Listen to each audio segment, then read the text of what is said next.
plasmaféresis, también son técnicas que ayudan a la remoción de los complejos anticuerpos, que ayudan a facilitar que la enfermedad, la evolución de la enfermedad actual del síndrome de Guillain-Barré pueda ser superada de forma más rápida, ¿no? Los inmunosupresores, los esteroides, a veces se usan bolas de metilprednisolona, o sea, protocolos, ¿no? Para el Guillain-Barré, que están descritos, ¿no? Para el manejo, ¿no?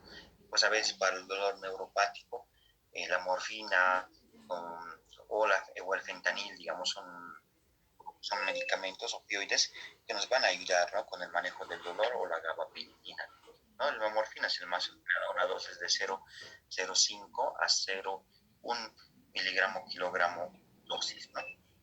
Dentro del pronóstico es una enfermedad monofásica que tiene la recuperación de 2 a 4 hasta 6 semanas. Y pues la inmunoglobulina endovenosa acelera la recuperación, como lo hemos mencionado anteriormente, ver cómo están los reflejos miotácticos. Pues generalmente estos son los últimos en recuperar, y dentro de las secuelas ver si hay una debilidad a nivel de los dorsiflexores del pie, o mucha fatiga muscular a nivel de estos, ¿no? ¿Cuáles son los predictores de gravedad? Si hay una afectación de los nervios craneales, si el paciente requiere soporte ventilatorio, si existe una discapacidad secundaria o persistente posterior a la recuperación, o sea, el paciente llega a quedar con secuelas. Y pues obviamente siempre hay un riesgo de recaídas en un 4% en la edad pediátrica.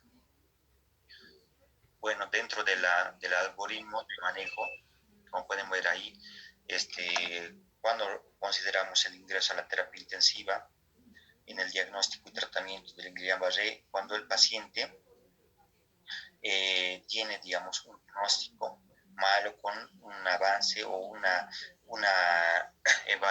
evolución muy torpe, muy rápida, ascendente, que pueda condicionar a que el paciente no pueda caminar, tenga una discapacidad muy severa, sobre todo respiratoria. Pues cuando no existe una buena respuesta al tratamiento con la gamma-globulina a 0,4 gramos, generalmente, digamos, esto, digamos, está en el libro, ¿no? Pero usamos, digamos, nosotros en la terapia intensiva una dosis de 0,5 hasta 1 gramo por kilogramo de gamma-globulina, ¿no? Endovenosa por 5 días, ¿no? Y pues el recambio plasmático con la plasmaféresis, igual, varias terapias intensivas en nuestro medio que ya la usan, no es como que algo nuevo, novedoso, ¿no? Se utiliza bastante la plasmaféresis en estos pacientes en ciclos cortos para acelerar la recuperación del paciente y mejorar, digamos, la estadía y evitar la ventilación prolongada de estos pacientes, ¿no? Ver siempre dentro de la parte respiratoria la progresión, la dificultad para la alimentación, para la dilución, la disfunción autonómica si tiene mucho dolor. Pero esto es muy importante, ¿no? La trombosis venosa, lo que les decía, las profilaxis, el cuidado, los cambios de posición cada 2 horas en estos pacientes, el vendaje de las extremidades pélvicas, ver las úlceras por fluido, por presión, posteriormente en la etapa de cuando ya vemos una mejoría, ver la fisioterapia de rehabilitación, muy importante ya de iniciar la terapia intensiva, no esperar a que el paciente pase a pediatría, la terapia del engaje, la huida psicológica y pues los grupos de apoyo muy importantes, porque los pacientes, sobre todo los pacientes escolares, los pacientes adolescentes, piensan que van a quedar con esa debilidad, con esa secuela de forma permanente, y no, pues hay que explicarles que va a ser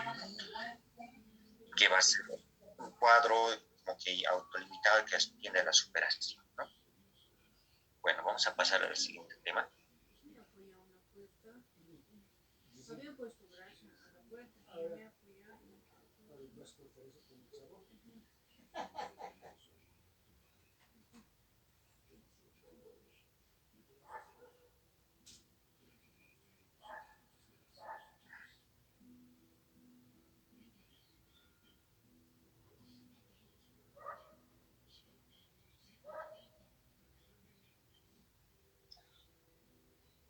¿Pueden visualizar mi pantalla?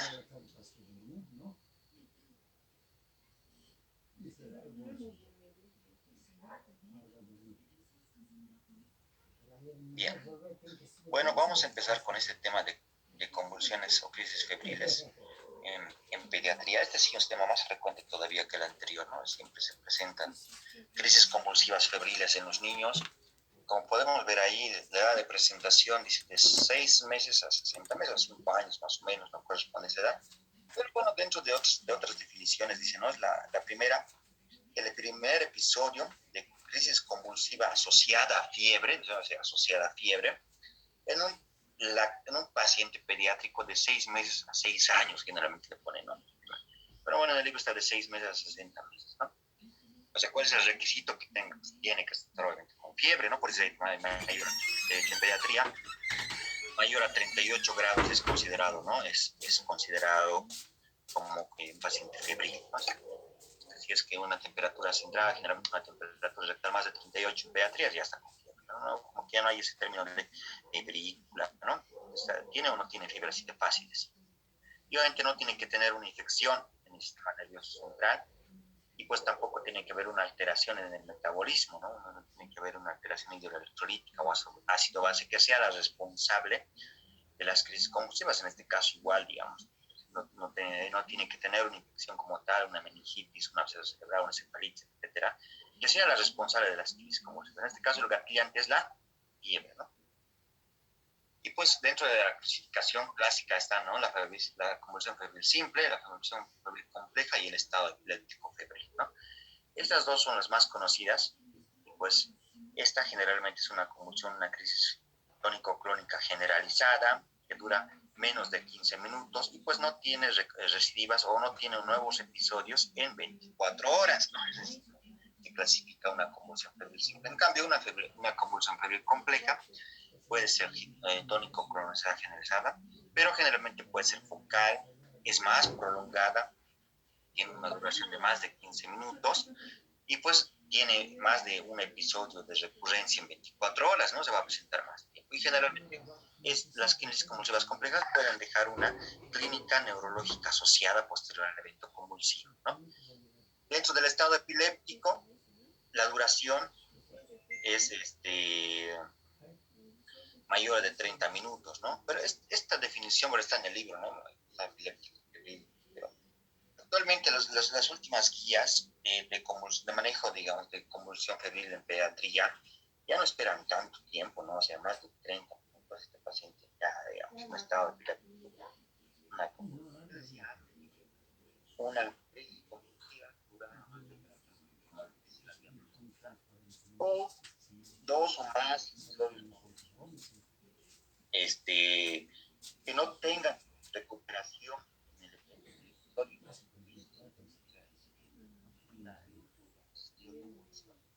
yo tengo una duración más de 30 minutos, ¿no? Esas eran las definiciones clásicas, ¿no? Que tenía el estado de convulsión, pero actualmente se dice ya que si un paciente tiene convulsión durante más de 5 minutos, ya lo catalogan como estado de convulsión o estado epiléptico, ¿no? Como tal. Entonces, no esperan tanto tiempo. ¿Por qué?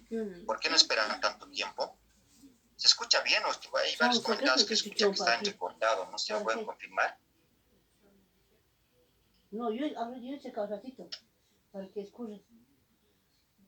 Sí, pues. Está súper mojado.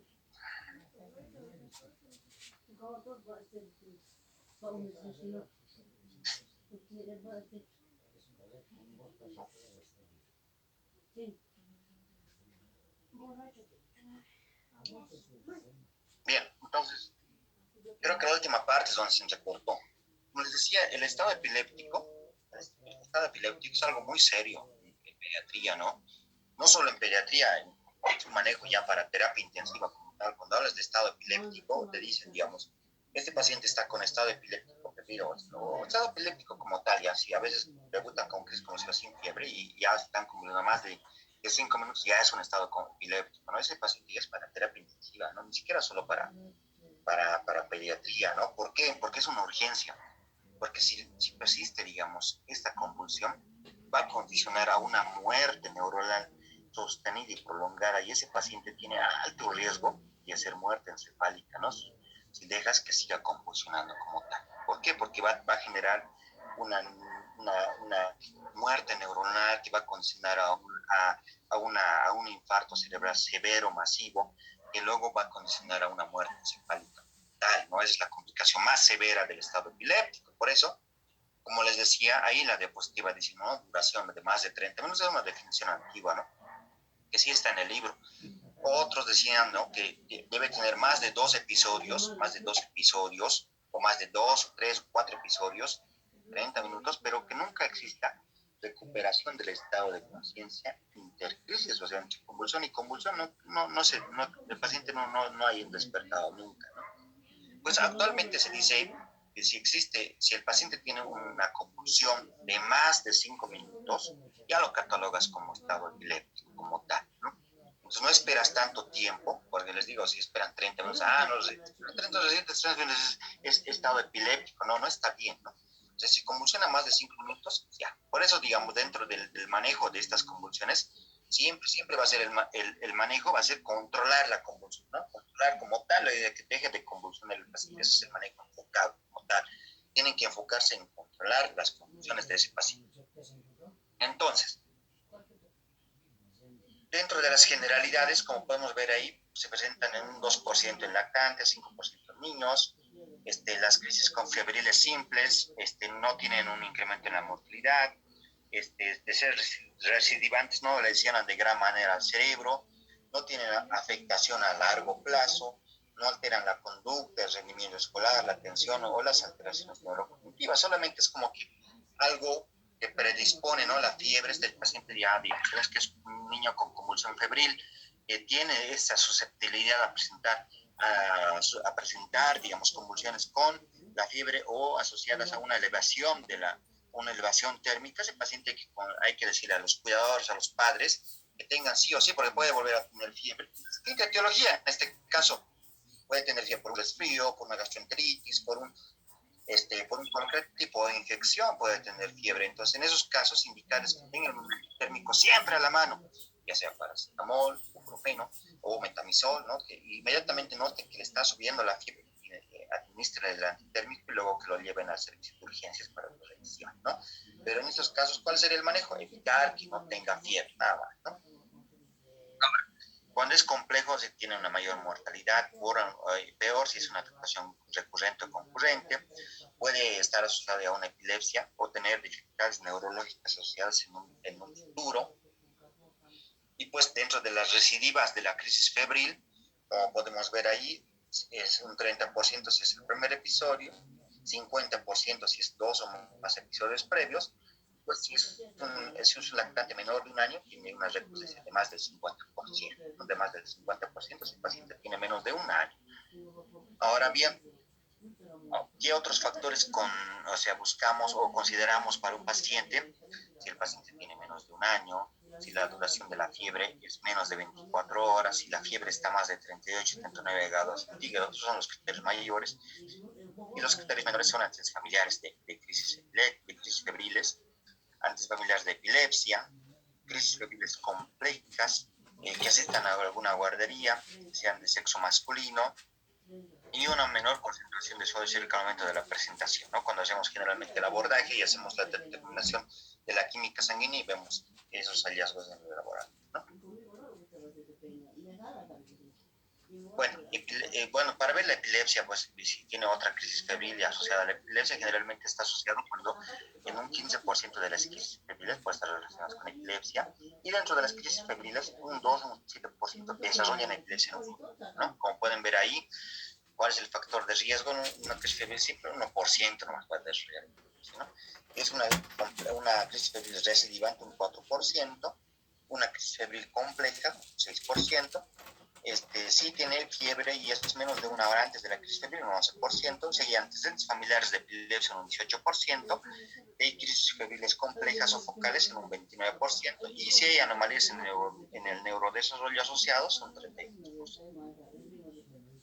Dentro de los factores genéticos que están implicados, como habíamos dicho en la diapositiva anterior, un 18%, ¿no? Están relacionados con antecedentes familiares de epilepsia, y pues está relacionada a una herencia de tipo autosómico dominante. Es un trastorno poligénico y los genes individuales relacionados ahí están en mayor frecuencia del tipo 2, ¿no? El tipo 2, ¿no? Por tener un gen asociado al canal del calcio, un SNA del tipo 1A. Y pues dentro de los cromosomas implicados están todos estos, ¿no? Para la aparición, digamos, o la susceptibilidad de un paciente con crisis febril. Ahora bien, dentro de la epilepsia y las crisis febriles, la epilepsia generalizada con crisis febriles o crisis febriles plus también le llaman, ¿no? En el libro está.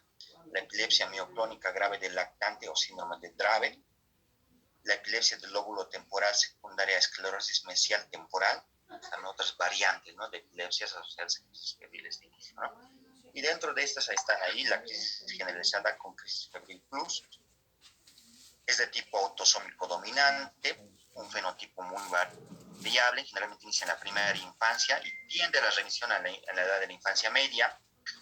¿Cuáles son las características? Es una crisis febril múltiple, una crisis generalizada sin fiebre, de tipo tónico-clónico generalizado, puede también tener crisis de ausencia y pues o tener mioclonias estáticas, ¿no? Dentro de la epilepsia mioclónica grave del lactante o el síndrome de Dravet, es una forma más grave de la crisis febril, generalmente tiende al inicio al año de edad. Dentro de las características estas son crisis clónicas unilaterales febriles o afebriles, recidivan cada mes o cada 2 meses, generalmente tienden a ser más prolongadas las crisis convulsivas, más frecuentes y agrupadas asociadas a fiebre, aparecen con posteriormente pueden aparecer con menos asociación a la fiebre o sin fiebre, como decía ahí, cuando ya debutan en un segundo o tercer episodio, y pues pueden presentarse con mioclonías, ausencias típicas o crisis parciales, y lastimosamente tienden a presentar ya con retraso del desarrollo psicomotor, ¿no? Generalmente asociada al gen 2Q24. Pues el resultado de la búsqueda de este biótipo es un fenotipo más grave, ¿no? Pues pueden ser mutaciones del síndrome de Dravet también, y pues en estos casos están asociados con crisis febriles prolongadas, encefalopatías postvacunales, crisis comiciales o regresión psicomotora posterior, ¿no? A la encefalopatía vacunal. Y dentro de las pruebas o los exámenes complementarios que nosotros pedimos, la piedra angular para la evaluación, como podemos ver ahí, es la anamnesis, ¿no? La historia que te da la mamá, que te dice, ¿no? Mi hijo estaba febril, estaba con fiebre desde el día de ayer. Generalmente, las madres, o sea, la presentación es en las primeras 24 horas, ¿no? Por eso es como que muy raro es que después de 3, 4 días que esté con fiebre te diga, sí, ha tenido convulsiones, hay que buscar otra causa, ¿no? Cuando es una convulsión febril, generalmente es la presentación en las primeras 24 horas. Puede que te diga, sí, estaba resfriado, estaba con rinorrea, estaba con congestión nasal, tenía coriza, como que los ojos estaban congestionados, estaba con un poco de tos. O te diga, no, sí, estaba con deposiciones, etc., ¿no? Entonces, y pues ha presentado un cuadro convulsivo. Y pues ¿qué es lo que tenemos que preguntar? Pues es la anamnesis clínica. Durante el evento, señora, lo tocó, pues, estaba caliente, sí, estaba muy caliente, estaba muy caliente. Entonces ahí como que incrementa más tu índice de sospecha clínico y pues completarás una exploración general, sobre todo neurológica, buscando sobre qué, lo que nos interesa, ¿no? Si este paciente no está debutando con una meningitis, una encefalitis, ¿no? Ahora, sabemos que la triada clásica de una meningitis es la convulsión, la fiebre y la alteración del estado de conciencia. Vamos a buscar eso, ¿no? Si tiene todavía fiebre, si tiene alteración del estado de conciencia y si tiene crisis convulsivas previas, pues no descartar lo contrario, eso es una neuroinfección. Generalmente en estos pacientes no vienen ya como que a veces incluso todavía febriles, pero ya con recuperación del estado de conciencia, que la exploración general generalmente se los ve normal, no hay Kerry, no hay bruxismo, no hay rigidez de nuca, etcétera, ¿no? En estos pacientes. En esos casos, tratas la convulsión febril, pues digamos, ver sobre todo ahí, como dice primeros auxilios, el ABC, ¿no? Ver si es que ese paciente mantiene una buena vía aérea, ¿no? Si está manteniendo una buena vía aérea, una buena oxigenación, una buena ventilación, listo, ¿no? Entonces, como que lo observas y como que, bueno, como que te calmas y dices, no, a ver, lo vamos a abordar, le van a hacer estudios complementarios, etcétera, ¿no?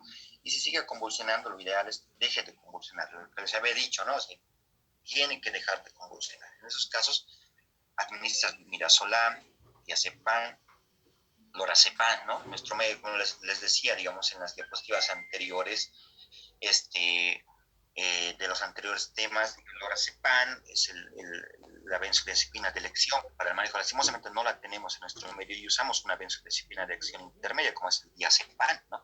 Es lo que más conocemos. Y pues, pues le administramos. Pero como les digo, digamos, o sea, la idea es que deje de convulsionar, ¿no? De determinar cuáles son los factores de recidiva, si es un paciente neurológico crónico, ya tiene crisis febriles recurrentes, etcétera, ¿no? Ver, digamos, con los padres, ver la recurrencia del cuadro, a veces de repente ya es un paciente epiléptico, ¿no? El paciente ya conocido, etcétera, ¿no?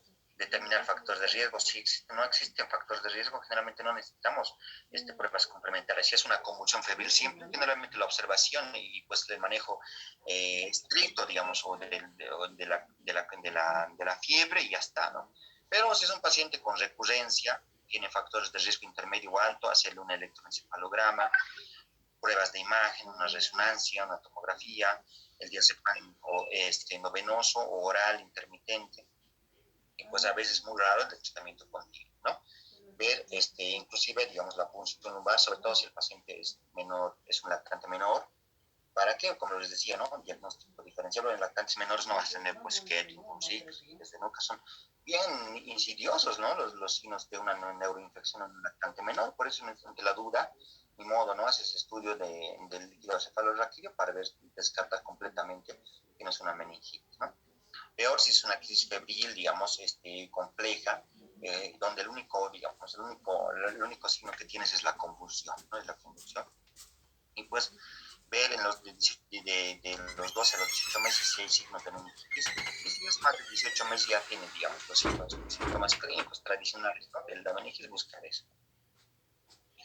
Dentro de las pruebas complementarias, el electroencefalograma, a los 30 minutos en estudios de vigilia y sueño para determinar que si el paciente no está con crisis subentrantes, crisis afebriles, ¿no? O sea, convulsiones que de repente el paciente no recupera esta conciencia, pero no tiene crisis convulsivas tónico-clónicas generalizadas, pero ¿por qué no está recuperando? ¿Por qué no está despertando?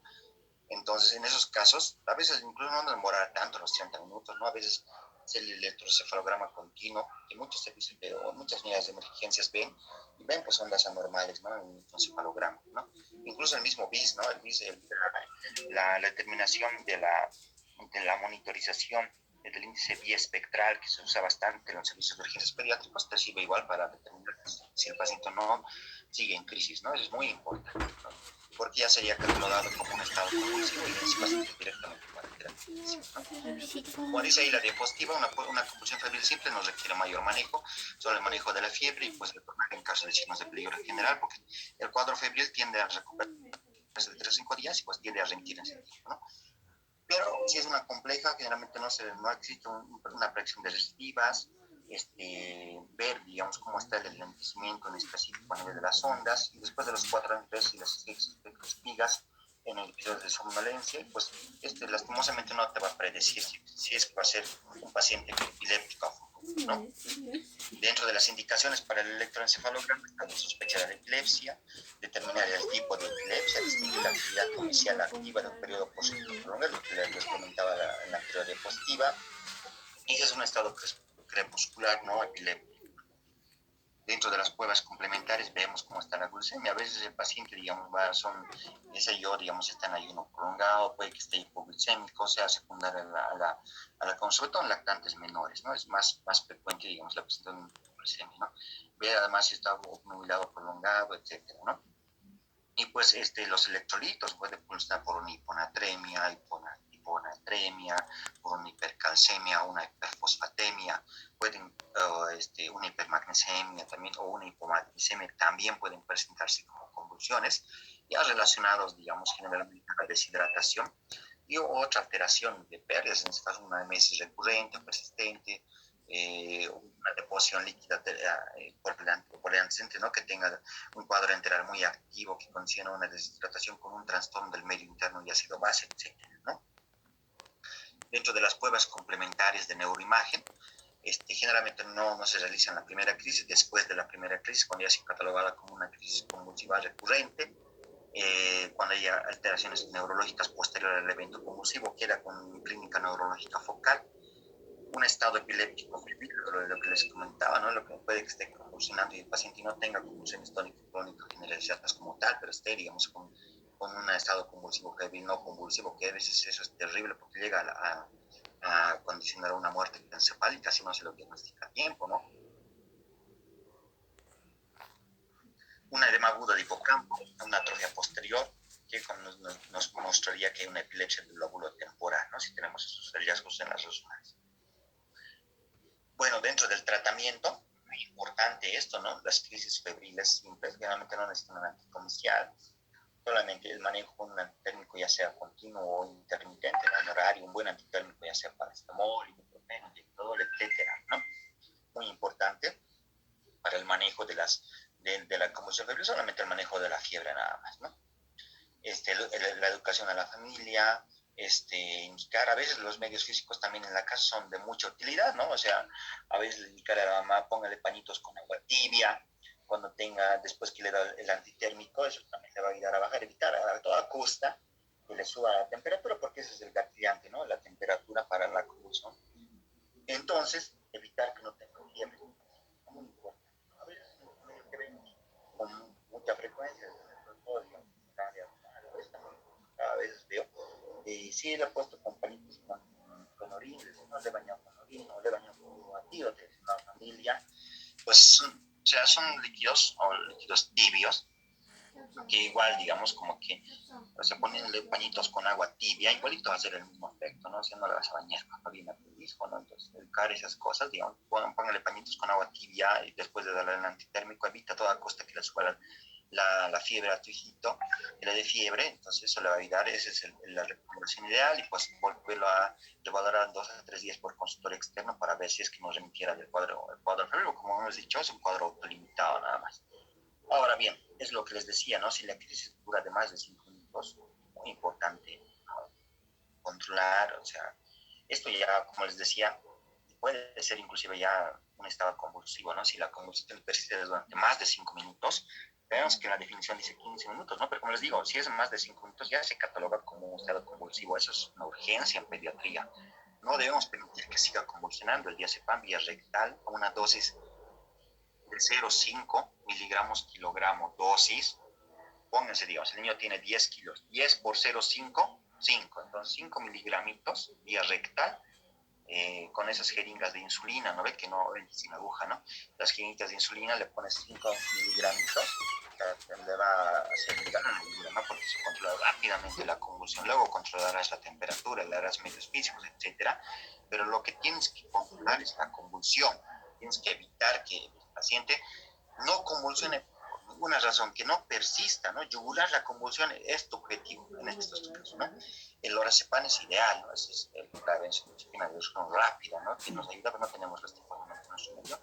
Y el midazolam, ya sea, así es que a veces, que si yo puedo usar una dosis de midazolam de 0,3 miligramos kilogramo dosis, bueno, mi paciente tiene 10 kilos, 10 por 0,3, 3 miligramitos intranasal o bucal. Igual tienen una buena acción, o sea, se absorbe muy bien por mucosa nasal o bucal, igual controlan la crisis convulsiva, ¿no? Y obviamente el manejo, digamos, cuando estés en el servicio de urgencias con un paciente convulsionando, yugulas o controlas la convulsión, controlas la fiebre, le pones oxígeno porque este paciente va a estar deprimido en un periodo postvital, va a tener depresión del estado de conciencia, puede que haga una depresión respiratoria con el midazolam, con el diazepam, pónganle oxígeno, ¿no? Ese es un error que se ve, aunque no me crean, se ve bastante en los servicios de urgencia. Voy, me llaman, llego y el paciente sí ha controlado, se le ha puesto la vía, se ha controlado la convulsión con una dosis de diazepam, lo hemos monitorizado y pues el paciente persiste y pues ahí está, nos dice el médico de emergencias y pues vemos, ¿por qué no le has puesto oxígeno? ¿Por qué no le has puesto en posición semifolded o una posición de seguridad para evitar aspiración?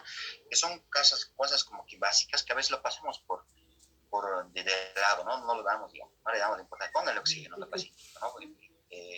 Cuidemos ese servicio lo más que se pueda, ¿no? Dentro de los antipiréticos, pues usar metamizol endovenoso a una dosis de 15 hasta 20 miligramos kilogramo dosis de metamizol. Puedes usar paracetamol endovenoso a una dosis de 15 miligramos kilogramo dosis también de paracetamol endovenoso. En el medio ya hay bastantes. Hay presentaciones, hay muchas, diversas, ¿no? de esos medicamentos endovenosos, paracetamol y metamizol endovenoso. Ya hay, entonces se puede colocar, ¿no?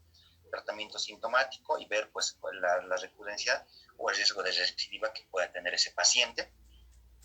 Dentro del estado epiléptico febril, ya el paciente, digamos, el manejo es controlar las convulsiones con benzodiazepinas, hacerle una infección o una dosis de mantenimiento de 5 miligramos kilogramo día de fenobarbital, o si el paciente sigue o ya ha tenido una recurrencia de convulsión, en este caso ya ha tenido 2 o más crisis convulsivas reportadas en menos de 24 horas, lo impregnas con fenitoína o con fenobarbital a 20 miligramos kilogramo dosis, ¿no? O ácido valproico endovenoso a 30 miligramos kilogramo día, ¿no? El midazolam endovenoso continuo es el tratamiento como que de elección. Hay que titular una dosis desde 0.05 a 0.3 miligramos kilogramo hora, ¿no? Esto ya en terapia intensiva, obviamente, ¿no? O sea, al paciente lo ventilas y haces un manejo agresivo de la convulsión con midazolam en infusión continua. Y pues tratas de, esto ya es manejo de terapia intensiva, y vas viendo en estos pacientes un monitoreo del índice de mejor si tienes un electroencefalograma continuo, que está todo el tiempo monitoreando si el paciente está aún con crisis febriles o filtrantes, que es lo que tenemos miedo al manejar este tipo de pacientes, ¿no? Porque obviamente, como les digo, el riesgo de que haga muerte encefálica es alto. Por eso cuando nos dicen que el paciente con estado convulsivo que ha convulsionado más de una huella, tenemos miedo. El paciente puede ser muerte encefálica fácilmente. Ver, digamos, ya por vía oral, diazepam a 0,3 miligramos cada 8 horas de forma intermitente, como dosis de profilaxis. No está recomendado, pero bueno, está ahí en el libro, ¿no? El nitrazepam, clonazepam son otras alternativas, ¿no? Y bueno, dentro del manejo de la crisis del estado epiléptico, como dicen ahí, ¿no? Las crisis generalizadas, Globazam, el Bambato, la lamotrigina, el levetiracetam, ¿no? Esto sí es bastante útil, ¿no? En terapia intensiva, el levetiracetam, fenobarbital, fenitoína endovenoso y el ácido valproico endovenoso, que es lo que más usamos en la terapia intensiva para el manejo de las crisis convulsivas, ¿no? O la titulación de la benzodiazepina, en este caso el midazolam, es igual de elección, ¿no?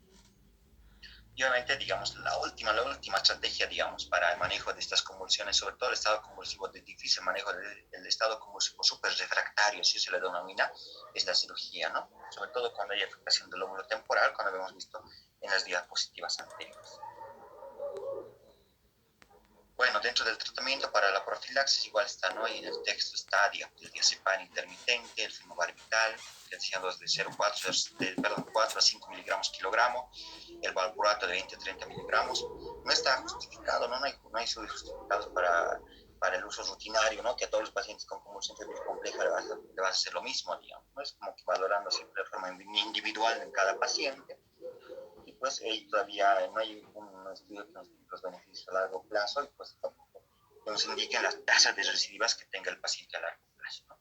Y recordar que la deficiencia de hierro también se asocia a un aumento del riesgo de las crisis febriles, o sea, sobre todo si son crisis febriles recurrentes o persistentes, a veces un paciente que no ha hecho controles, que es un paciente que qué sé yo, que no la puede esperar, no ha ido sus controles, etcétera, y debuta con convulsión, puede que tenga deficiencia de hierro asociado, ¿no? La deficiencia de vitamina B6 en lactantes menores es una causa de convulsiones febriles, es ver lo que les comentaba, ¿no? A veces un lactante menor, de menos de un año, sigue convulsionando, deja de convulsionar, y a veces le haces una prueba terapéutica administrándole vitaminas del complejo B, y pues deja de convulsionar. Ahí ya vamos viendo eso, ¿no? Y pues generalmente cuando es una convulsión febril siempre el pronóstico es favorable, ¿no? No es muy malo. ¿Por qué? Porque es como que una convulsión benigna tiende a remitir a los 6 años, como que ya hay que aplicar a la mamá que debe tener un antitérmico siempre, hasta que más o menos el niño tenga 6 años, y después de esa etapa generalmente tienden a dejar de ser susceptibles y tienden a la remisión completa de esta convulsión por fiebre, ¿no? Por eso como que es algo benigno, ¿no? Una convulsión más buena, por decirlo así, entre comillas, ¿no? Pero ninguna convulsión es buena. Y pues en chicos preescolares, 2, 3, 4 años, que debutan, asociadas a deposiciones líquidas, en esos pacientes no tienes que descartar, sobre todo, un síndrome urémico hemolítico, ¿no? Una infección por Shigella, Salmonella, Escherichia coli, enterobarriba, enterohemorrágica, ¿no? Es el antígeno OH757 asociado, ¿no? A esta verotoxina, ¿no? Esta toxina está asociada a las crisis convulsivas, ¿no? Si el paciente es un chico de 2, 3, 4 años, ya preescolar o escolar, y está debutando con convulsiones asociadas a diarrea, no les pueden, tiene que estar, digamos, dentro de su cabeza ya, puede estar implicada esta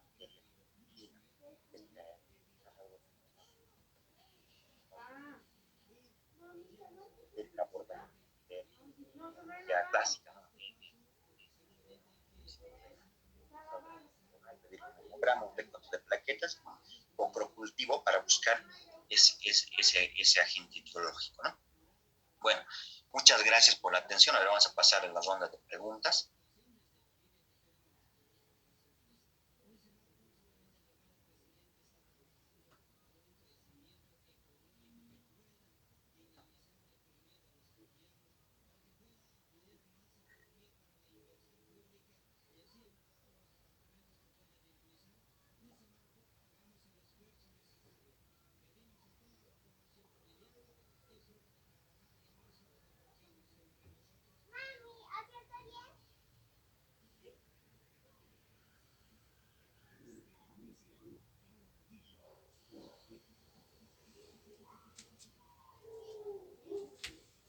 Ya, ¿pueden visualizar mi pantalla? ¿Me confirman en el chat, por favor?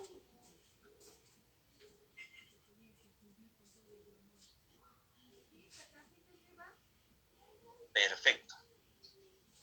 Muy bien. Entonces, bueno, entrando a la ronda de preguntas, la edad más frecuente de presentación de las crisis febriles es de más de 60 meses, menos de 24 meses, de 6 meses a 5 años, menos de un año, mayor a un año. Todos son correctos. A ver, ¿qué piensan? A ver. Una pregunta fácil, ¿no? La hemos visto en la definición, ¿no? La definición, lo que no hay pierde con esa pregunta. Familia, ya pues, dice.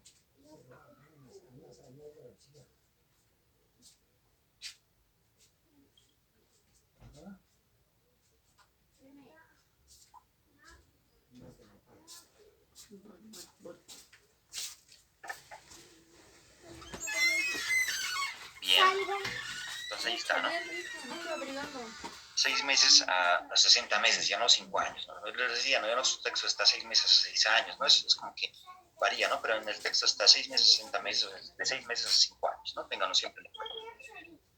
Una de las siguientes es característica de la crisis febril compleja, ¿no? Compleja. Es de tipo generalizado, tiene una duración menor de 15 minutos, recidivan en un periodo menor a 24 horas, tienen una duración de más de 30 minutos, generalmente son tónico-clónicos. A ver, ¿cuál es, digamos, es característica de una convulsión febril compleja?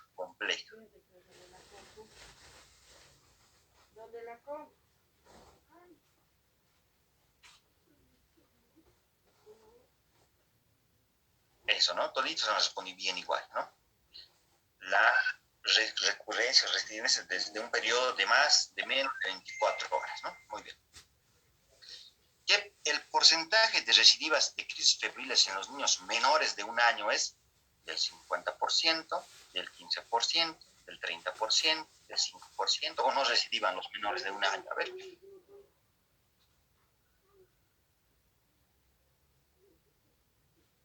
Bien, ¿no? O sea, igual todos han contestado muy bien. Es igual dentro de las diapositivas el 50%, ¿no? El riesgo de recidivar de crisis febriles en menores de un año. Un factor de riesgo es un factor de riesgo menor de la recidiva de las crisis febriles. Hemos visto, ¿no? Los riesgos de recidiva, signos mayores y menores. Un riesgo menor, la edad, menos de un año, la temperatura entre 38 a 39 grados, la duración de la fiebre menor a 24 horas, antecedentes familiares de epilepsia, los incisos A, B y C son correctos.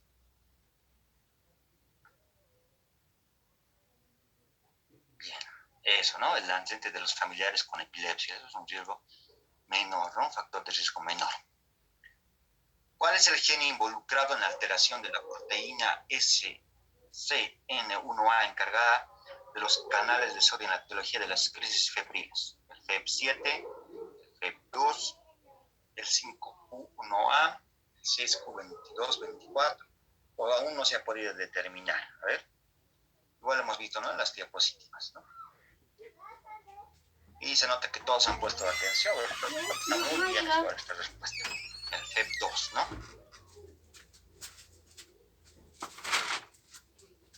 Ya, son características de las crisis convulsivas de la epilepsia generalizada como crisis convulsivas plus, ¿no? O crisis convulsiva febril plus también, ¿no?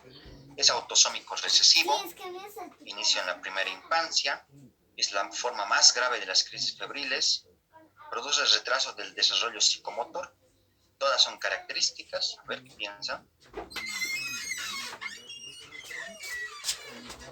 Bien, ¿no? Eso, ¿no? Inicia en la primera infancia, ¿no? Esa era la respuesta positiva. ¿En cuánto tiempo se recomienda realizar el electroencefalograma según el texto, ¿no? A ver, en 30 minutos, en 10 minutos, el tiempo me interesa, de forma inmediata, en 1 hora, durante la noche solamente, en el periodo diurno. A ver. Igual, ¿no? Entonces está bien, en 30 minutos. Ya, no son indicaciones para realizar un electroencefalograma. La crisis febril simple sin anomalías.